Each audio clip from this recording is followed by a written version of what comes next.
We're here live in Bay City, Michigan today. We're down along the Saginaw River at the Veterans Memorial Park. We're here for the River of Time event. The River of Time event is basically displays that are set up showing what it was like to live from the 1700s up to World War II. You can come in here, you can learn about the history of our nation just right here in Michigan along the river. People are dressed up, there's reenactors all over the place. They're even bringing a lot of kids in here. A lot of schools come down here to teach the history of our nation. So it's a great place to come down here. It's open today and tomorrow. You got to get up here. You got to try it out. You can come down here. You can make the walk. You can bring yourself a picnic lunch or get something to eat here.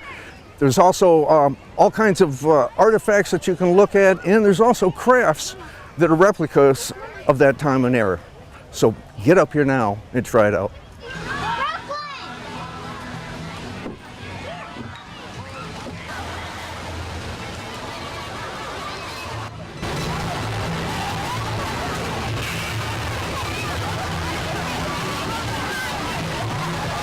(1756), and I'm commander of the Mohawk Valley Militia. So We live probably west of Albany, out in that area, and you have to understand that we're completely surrounded by Iroquois. That's all Iroquois country. And it's not that the Iroquois are the biggest danger, but during the French and Indian War, there was a lot of raiding going down there by the French affiliated Indians. So and that's a threat. So when you get together, you have to get together and form a militia. And there was a couple of forts along the Mohawk River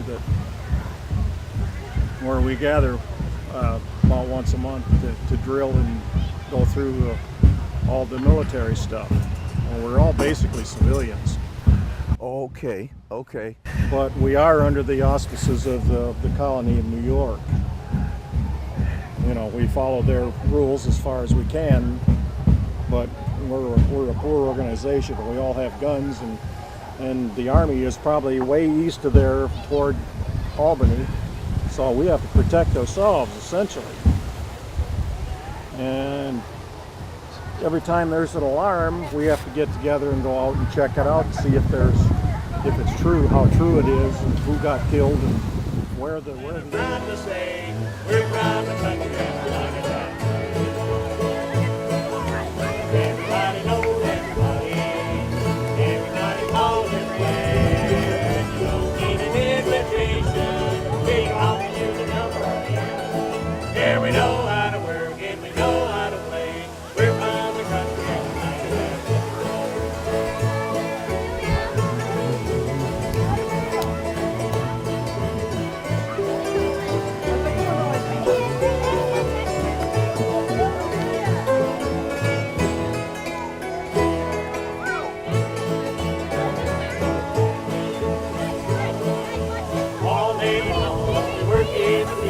Bring it all home for a home with you. We love you like Sunday and we treat you like Saturday night. And when the beds get full, we will sleep in the hay. We're from the country and the night. Everybody knows everybody. Everybody calls you glad. You don't need an invitation. Take off the and come on in. Yeah, we know how to work and we know how to play. We're from the country, we're from the country, we're from the country.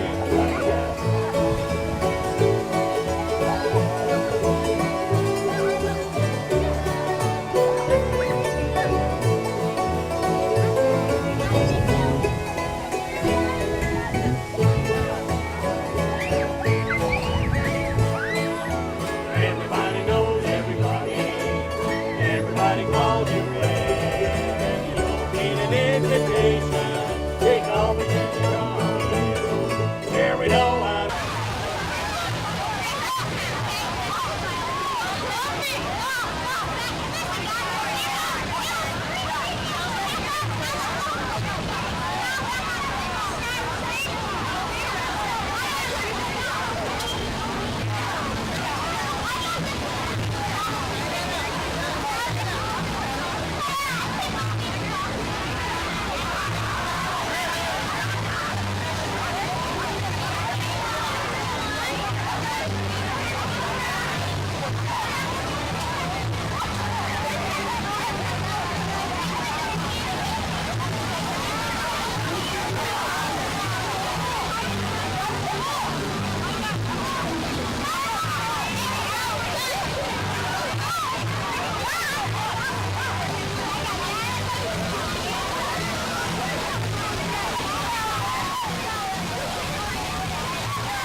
we're representing the French-Canadian fur trade of the 18th century, and we have scattered about, because everything's soaking wet, trade goods that the voyageurs would have carried to trade with the Native Americans.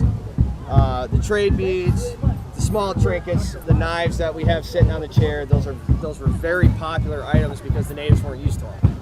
They had obsidian, they had bone, those type of things would break so easy.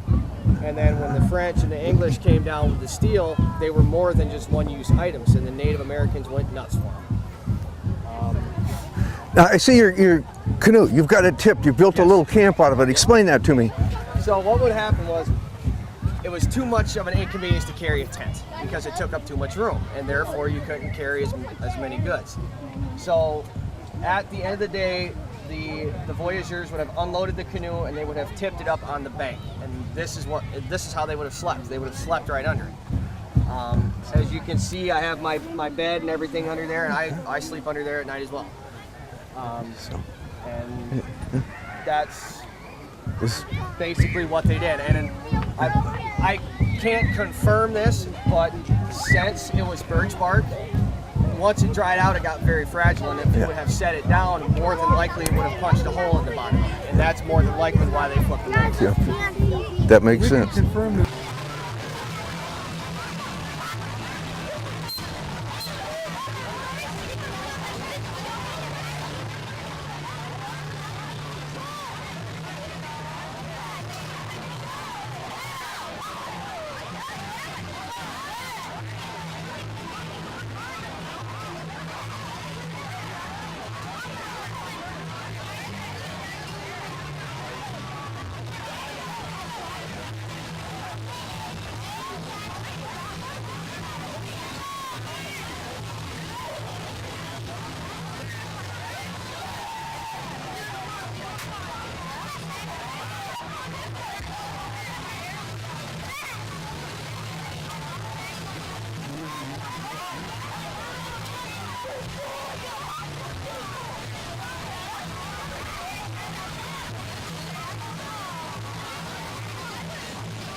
Very big difference. I was in the right part of the country.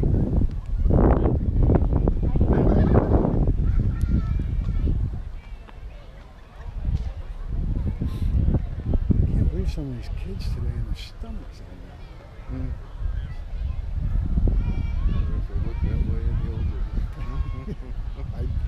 I doubt if they were fed that well.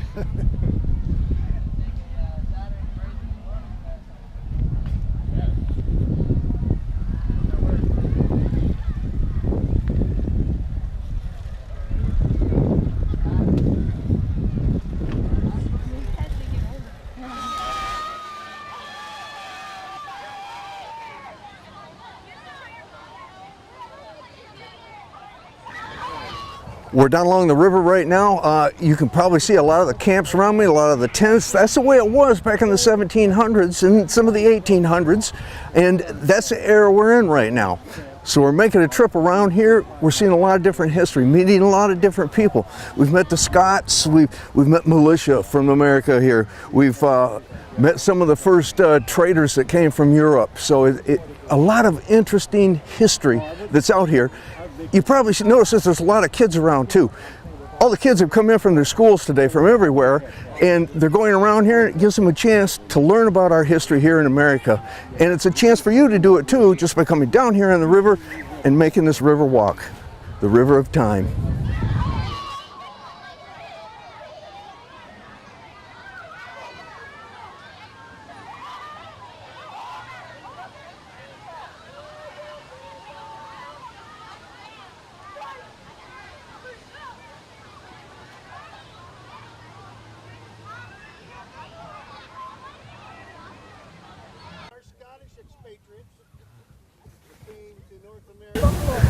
are Scottish expatriates who came to North America after the Battle of Culloden in April of 1746.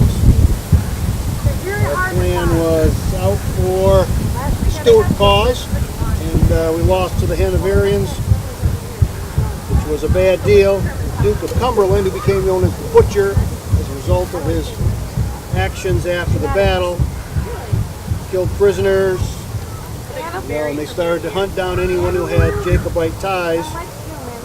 So our clan was only about 60 miles from the battlefield at Culloden, so we scooted back home, dug up our weapons stores, and got a boat out to the Isle of Skye where we knew some, because we lived along the coast there, so one of the Scottish activities was to prey on British ships and whatnot, so we knew some pirates and those kind of folks. So we got a ship out to the Outer Hebrides to Benbecula, and we took up with a crew of French pirates that brought us to Nova Scotia, Canada, which of course is New Scotland and Latin. From there, being allied with the French that we'd been for several hundred years, we naturally gravitated to the French communities, and we ended up coming along with traders and trappers and whatnot into the interior, which is how we end up here in Michigan, and this side of the line where it's 1756, 10 years after our immigration here to North America. So we're traders, warriors, still believers in the Stuart cause, but the chances of a restoration now look pretty grim. So we're sitting it out here in North America, living a good life.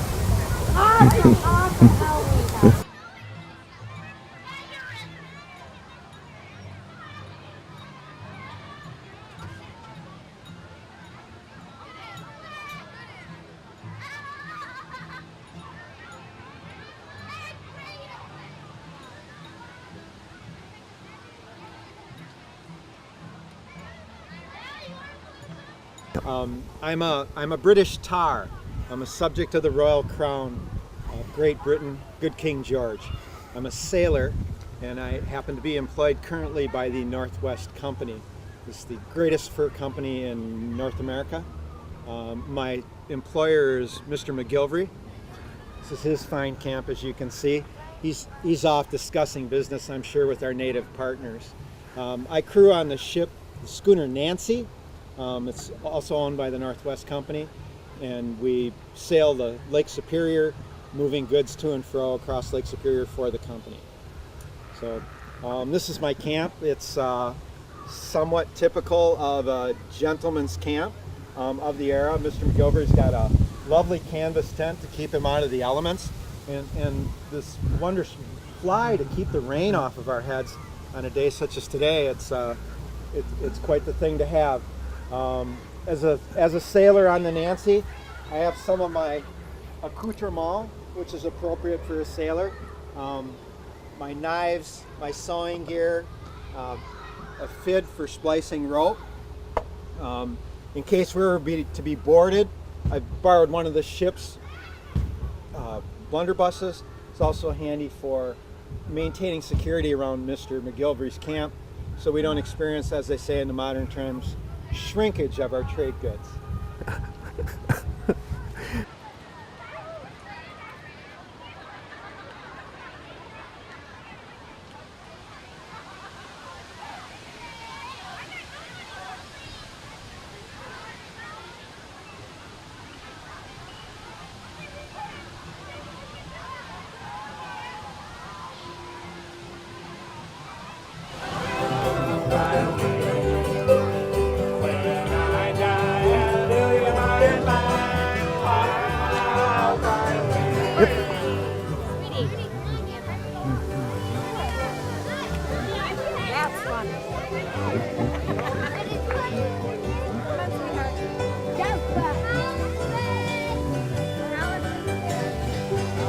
Just a poor wicked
1791 and 1792, we had the Continental coming to the Union.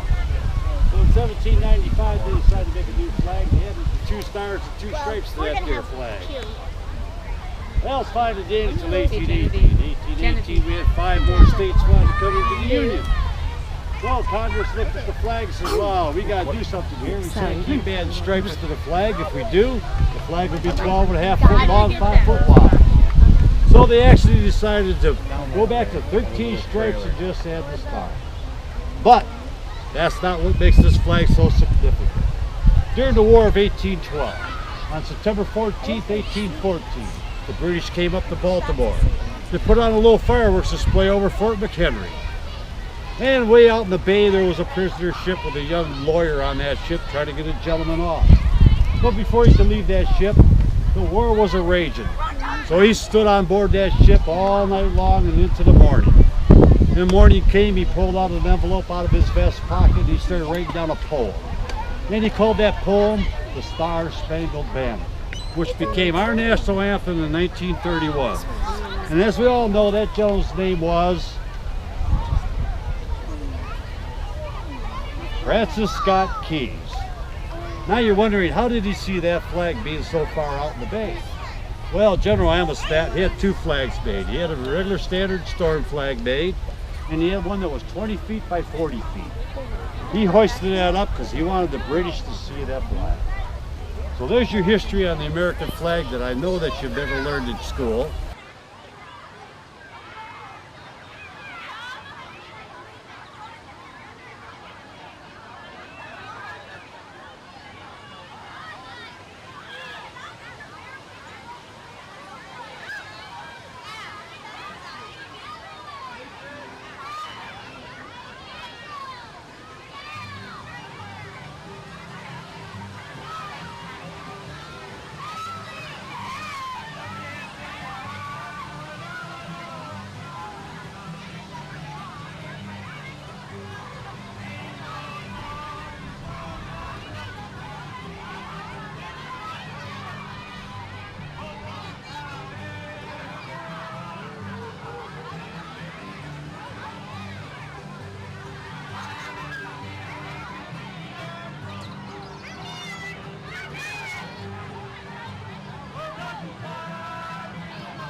the old soldiers' home.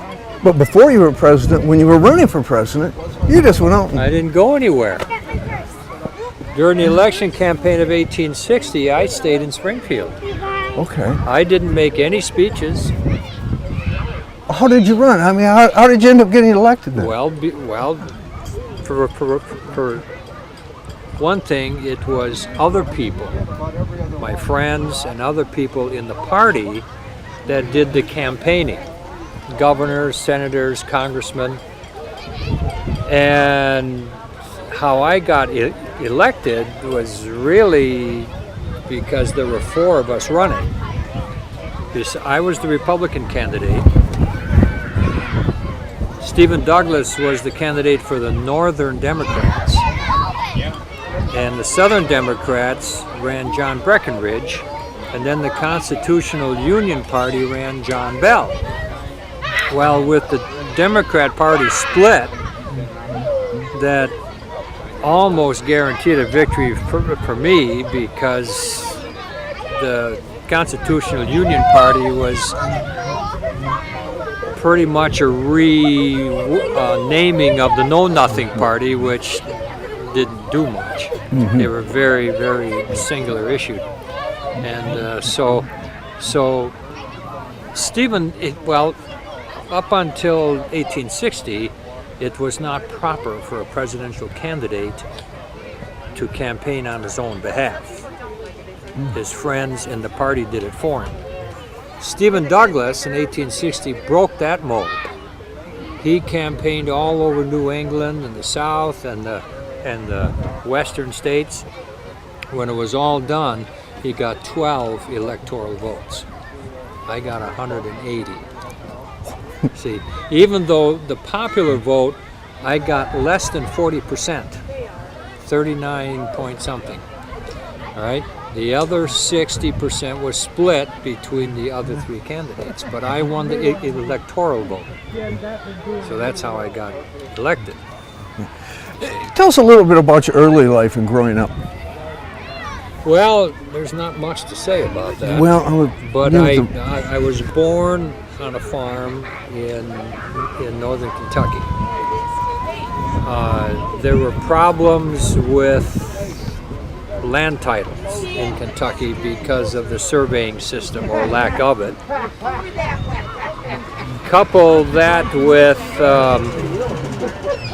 my father getting more and more frustrated with competing with slaves for labor, because he, being a free white man, expected to be paid where slaves did not get paid. So when Indiana was looking to become a new state and the land there was surveyed properly, we decided to move to Indiana because it was a free state and the land titles were clear because he bought the land from the government. So we moved there, and I spent my next 14 years in the wilderness of Indiana. And then some relatives had moved to Illinois, saw the good prairie soil there, so we sold the Indiana farm and moved to Illinois. At that time, I'm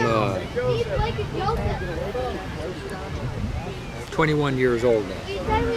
I helped my father to build a new house, split some rails to fence the farm, and then I left home. I was of legal age. I went home, I left, and I went, did a lot of jobs, splitting rails for farmers, worked for a blacksmith for a while, took a flatboat down to the Mississippi River to New Orleans, and I came back. I got a job working in a store in New Salem, Illinois. And then another man and I bought a store and operated it, but it winked out because my partner drank up the profits. And then he died, and I got saddled with the debt. It was $1,100, and I referred to it as my national debt. See, and I paid it off. It took a long time, but I got it paid off. And in the meantime, I was making friends, and I got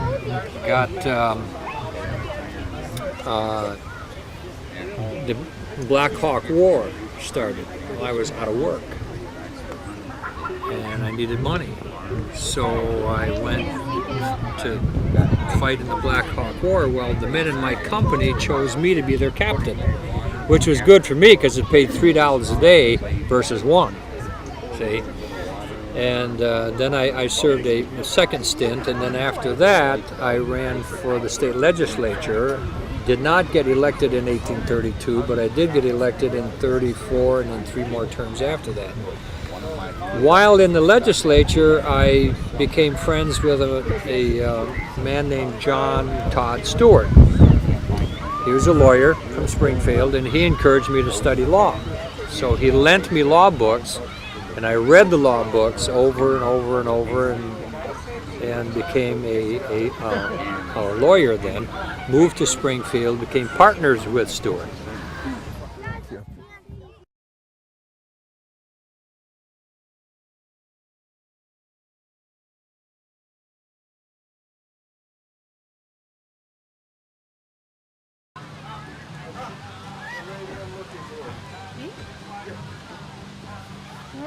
What can I help you with?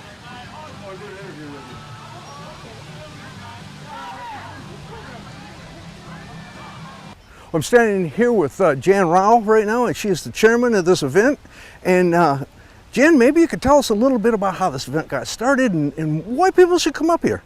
River of Time got started 27 years ago. Wow. The concept being that the committee wanted to keep history alive and interesting.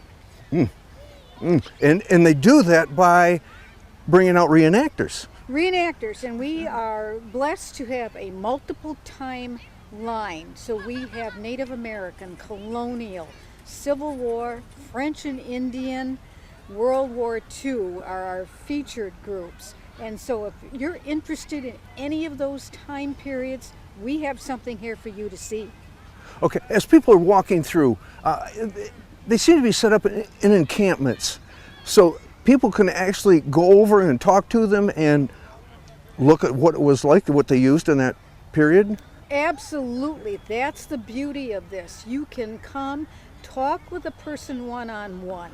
You can take and they will show you their equipment. They will share this information with you.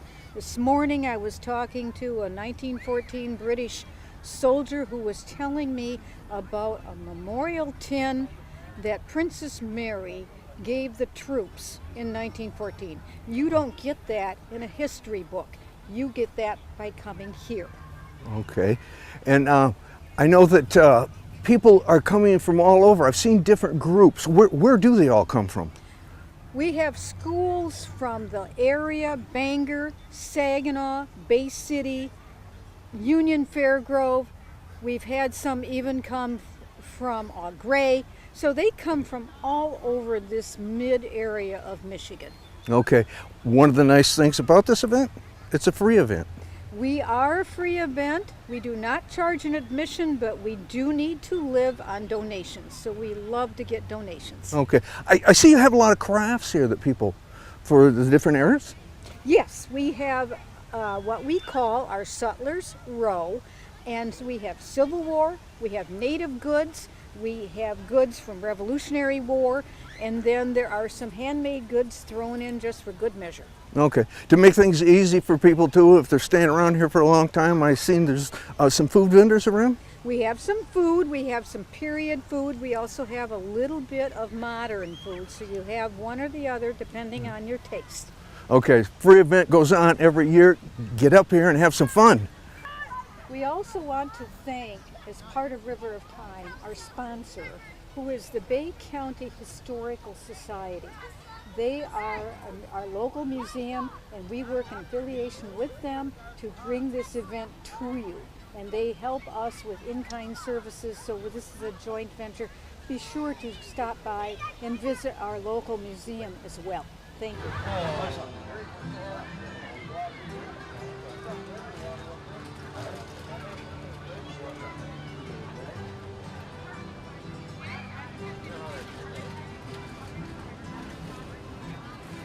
That bag of Brad, There's a bag loaded by the bed.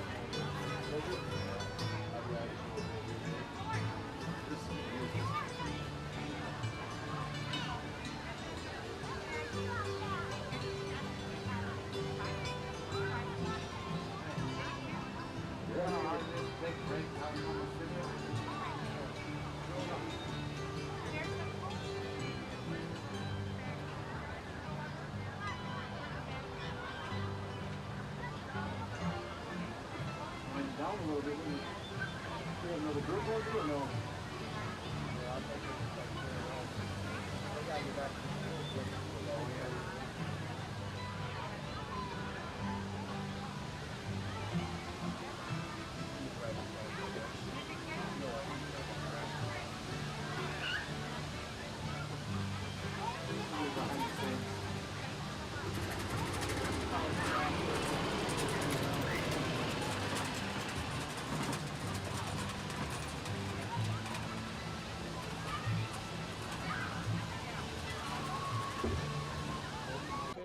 For cooking over there, and they had a spit, and they needed something to control the forks, you know, that you put into the. During the late 1900s, of course, blacksmithing goes back 2,000 years, but with the blower that he has, it's a little more north. Before that, they used the bellows, having big bellows the blacksmiths had, and 1,000 years before that, the Chinese and the other people of ancient times, they'd use a clay funnel, they put a fire in it, and they'd take an animal skin and put a stick on it, and they put it on top of it, and they pump up and down, which would move the air, which creates, the more air you have, the hotter it gets. Okay. And that's what that blowing is. If he cranks that blower, he can get over 2,000 degrees in the pit. You get up to 2,500. He'd melt the steel, but then you wouldn't any good. The hotter it is, the easier it is to manipulate, but you don't want the temperature to get critical where it'll start burning up. So you had to know what you were doing then to build this heat and keep the heat constant. It's a skill. This here is hammer welded, and you get the temperature up to critical, then you fold the metal bond itself and you hammer it together. Not a gas welder like we have now, but you hammered it together. So it's right at the melting point.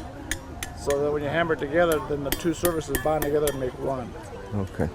But the blacksmith then was the guy that you needed something made, you needed it made out of steel. He was the guy you went to. He was the only guy you went to, and a lot of times poor people would send hoping their son would become an apprentice to a blacksmith to learn a trade, because it's a skilled trade, and you know, and wasn't a lot of jobs back in besides farming and stuff, and so an apprentice would learn how to make the tools to become a blacksmith. But also the first things he would learn is how to make nails, because nails is the simplest thing to make, but one of the most critical things to have. Even out west, Little House on the Prairie and stuff, when they went out there and they built their log cabins and stuff, burrows and stuff, they nails. And if they move farther west, they get away from civilization. They burn down the cabin, collect the nails back up again. They can get wood, they can't get nails. Doing all that shit. But you know what? Even then, I'm thinking I should put that together and just run out and start doing this stuff. Like I'll get it back here. Keep in mind though, this is going to occur. Okay. Yep.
You see something, just say hi.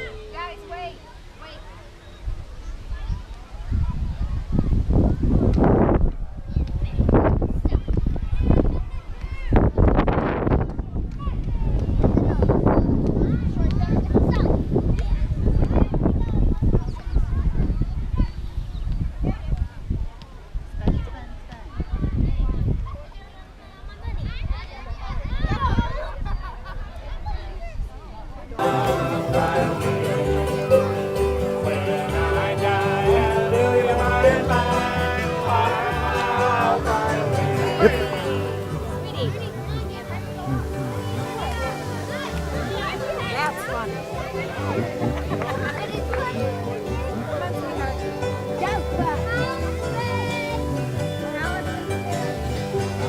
Just a more weary days and then I'll fly away. To a land where joy never ends. I'll fly away. I'll fly away, oh glory. I'll fly away. When I die, hallelujah, I am mine. I'll fly away. Let me see if you can grab that pole and pull it. Get that wave out of there.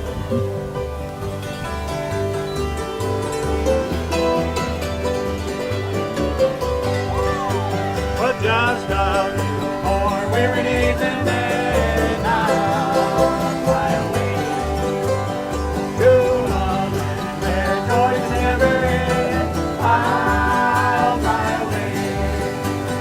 I'll fly away, oh glory. I'll fly away.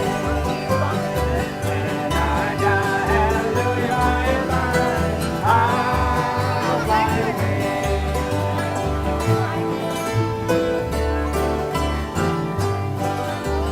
Or we can stay right here. Fly away, oh fly away.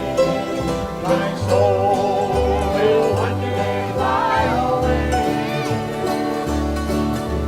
When he comes to claim his own, and my soul will fly away.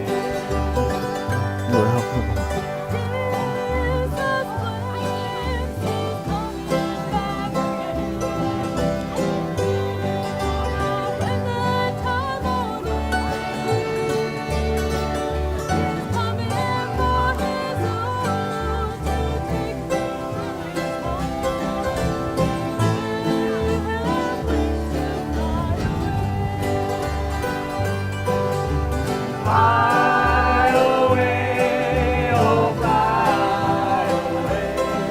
My soul will one day fly away.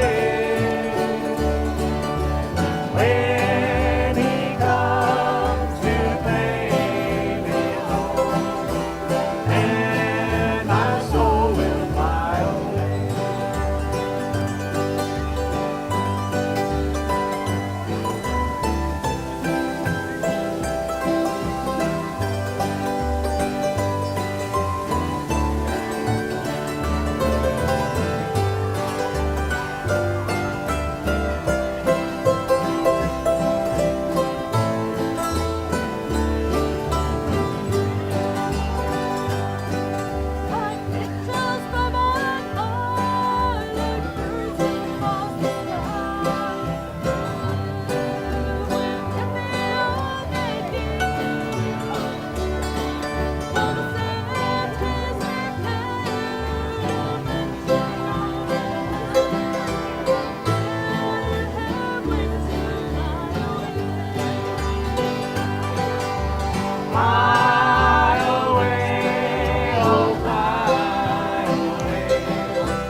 as we come down the river, we're moving more into the future. As we can see behind us, we now have a soldier behind us. What are you doing? What's your time? And this is the Civil War. This is American Civil War. This is 1861 to 1865. We're here all weekend. Today we just have the school kids come down for the field trips, and then tomorrow is open up to the general public. Okay, so what do you show these kids to explain what went on? Okay, you want to come right back over here?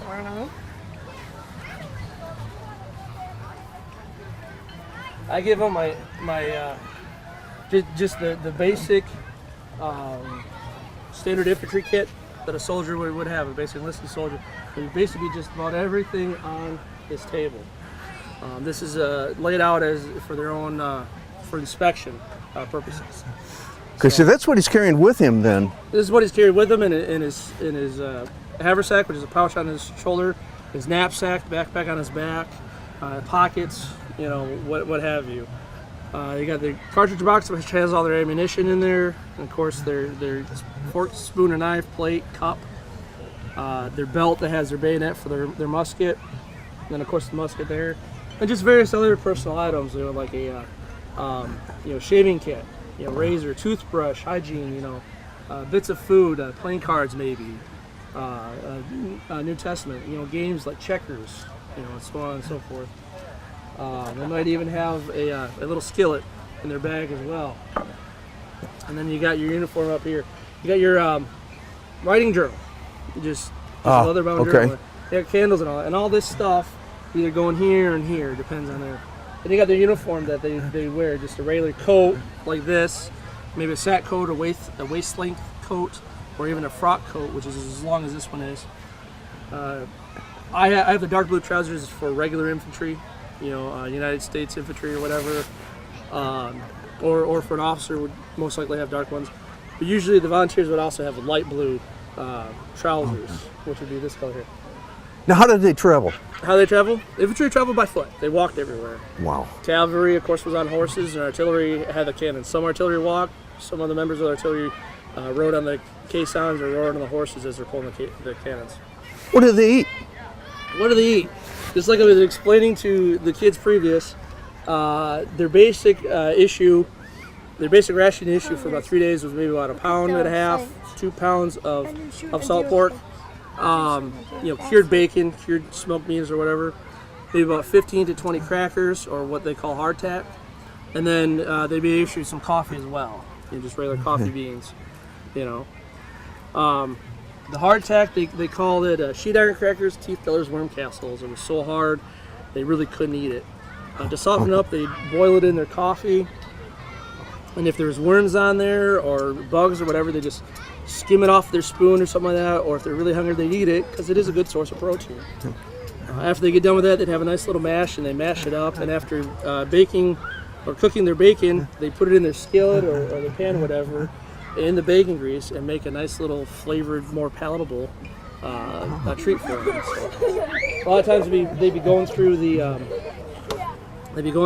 places that have potato fields or farms, or whatever, and just would be like a herd of locusts just picking it clean. You know. But their main issue was meat, hardtack, and coffee. They do other stuff like rice, peas, you know, some other stuff. They got peanuts. A lot of them had peanuts and all that. The hardtack you see here before it actually is a copy of a piece of hardtack that was made by the National Biscuit Company. All right, and this one has 16 holes in it, but the National Biscuit Company always had 13 holes. The National Biscuit Company was the major contractor, the major manufacturer of hardtack in the Civil War. The reason they had the 13 holes was for the original 13 colonies, paying homage to their forefathers. Nabisco is still around today. National Biscuit Company is still around today. It's under Nabisco. Okay. And Nabisco still makes saltine crackers. So if anybody goes home and anybody eats a saltine cracker, if you pull it out, if it has 13 holes, most likely it was made by Nabisco. If it doesn't, probably wasn't made by Nabisco. So that's it.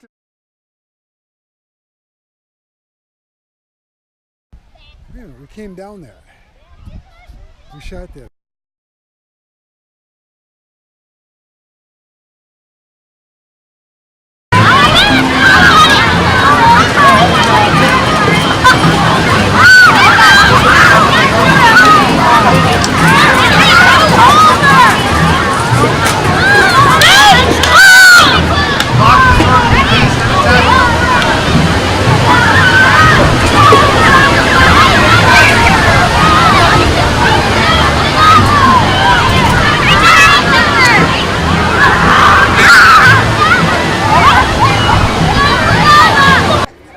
Okay, so I became John Stewart's law partner and worked diligently at my law practice and also working in the state legislature.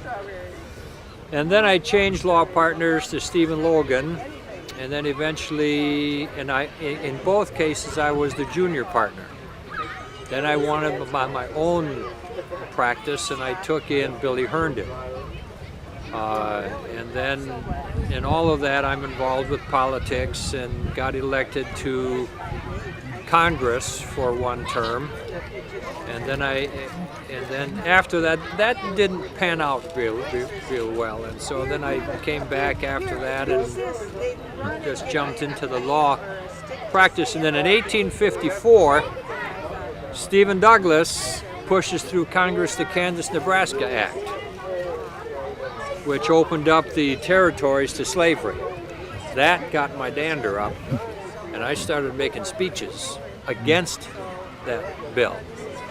And in '56, I ran for Senate, didn't make it, and then I ran against Douglas in '58, and that's when we had our famous debates, lost that.